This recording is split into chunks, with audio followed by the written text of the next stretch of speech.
today, the U.S. Administrator Paul Bremer said American troops would remain in the country until Iraq has a new constitution. He did not say when that would happen.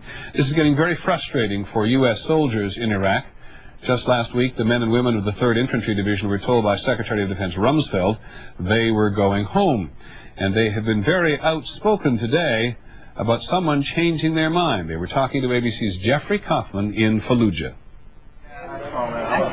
The soldiers from 2nd Brigade, 3rd Infantry Division can't understand why the Pentagon won't let them go home. They feel betrayed. If Donald Rumsfeld were sitting here at this table with us, what would you say to him? I don't know if I can really say that on camera. I'd ask him why we're still here. So I don't have any clue as to why we're still in Iraq. If Donald Rumsfeld was here, I'd ask him for his resignation. The toughest part for these troops is that they've been through this before, at least 3 times before. They're given a departure date, and then it's delayed. Sergeant Felipe Vega oversees one of the platoons. Maintaining morale is part of his job.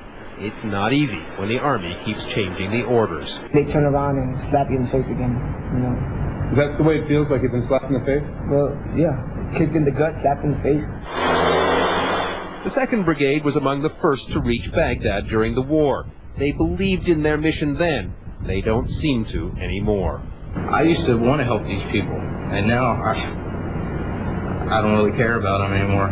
I've seen so much, you know, little kids throwing rocks at you, and once you pass by an area, it seems like the area you just came from turns bad again. This week, Sergeant Terry Gilmore had to call his wife to say he won't be home for at least a few more months.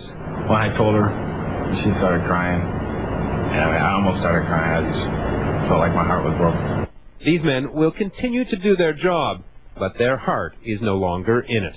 Well, it pretty much makes me lose faith in the Army. I mean, I don't really believe anything they tell me. If they told me we're leaving next week, I want to believe it. Jeffrey Kaufman, ABC News, with the 3rd Infantry Division in Fallujah.